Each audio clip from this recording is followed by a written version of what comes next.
Today, the AEA released its Avionics Market Report for the second quarter of this year. But first, could you tell us the history and background of the AEA Avionics Market Report? And how is it important to the avionics industry?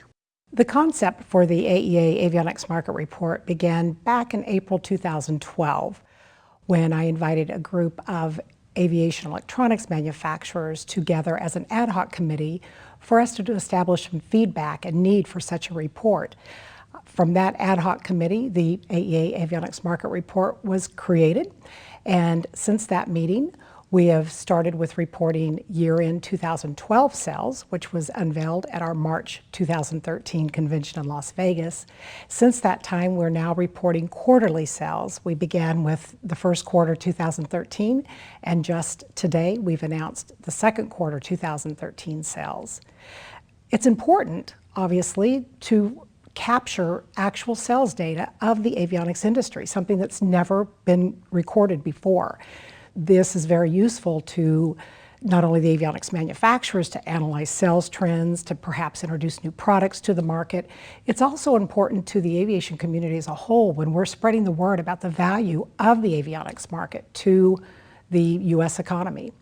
And the second quarter numbers indicated that total worldwide sales, which were reported by 20 manufacturers, was more than $1.6 billion.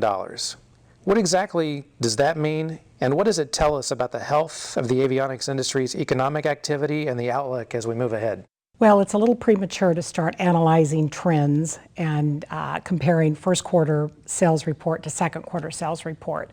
It is a very young process, and it's a young report. It will probably take us a good year to really start analyzing what these quarterly sales figures mean for the industry. Obviously, the first quarter sales were at $1.7 billion. The sales we're announcing this week for second quarter were at $1.6 billion. Invariably, the question would be, why is it down? We're not there yet to analyze that. And the positive news is, based on first and second quarter sales, we are actually on pace with last year's sales. In fact, we may, even if we keep on this same pace, outperform 2012 sales in 2013. And this is the first phase of the report, which at this time literally reports just a single dollar amount.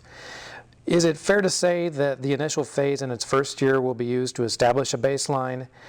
And how will the report grow and expand to report more information in the future? What are the plans and the time frame for expansion? Absolutely. The first year will be important as we start to analyze trends and the market value of our industry in 2014 when we look back on 2012 and 2013. We are growing the report. The first year is, as you said, it is reporting simply one total sales number each quarter, and then a yearly at year end. That includes both retrofit and forward fit aviation electronic products. Beginning in 2014, we hope to expand that, again with input from our ad hoc committee, to include international sales versus domestic sales, type of sales into what type of aircraft, part 23 versus 25, or 27 versus 29. So we will continue to add to the report to make it even more valuable to the industry. In the report, obviously, it demonstrates the economic value and quantifies the electronics market. But how are companies, investors, entrepreneurs taking advantage of the information available? Well, the whole mission of the report was to make these dollar figures available to the manufacturers and to industry, and it's certainly my hope that they will take these numbers, and as we continue to grow and start to offer trends and analyze what the numbers mean, that they will use this when they're making long-range planning decisions on new avionics systems they're thinking about creating and producing. It will be great for those companies that are looking for investors. They can go and talk to these venture capitalists about the size of the market and what the value is. Most importantly, for me, on behalf of the Aircraft Electronics Association, these numbers will be a tremendous help when we are in Washington explaining the value and the impact our industry has on the overall economy of this nation.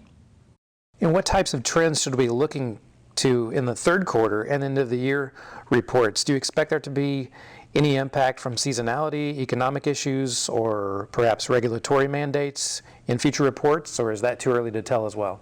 I hate to keep saying it's too early to tell, but really until we get to the end of the fourth quarter and we see what those numbers are, at that point, I think we can start to analyze what these numbers are telling us. For me to make a prediction mid-year is just a little premature.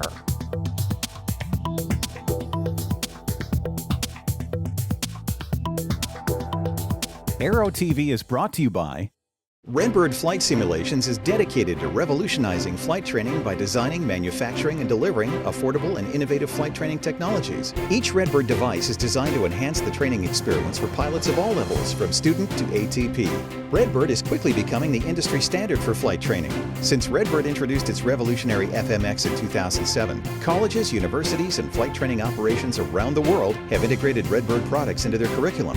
It's time to discover what Redbird can do for you. Join the migration.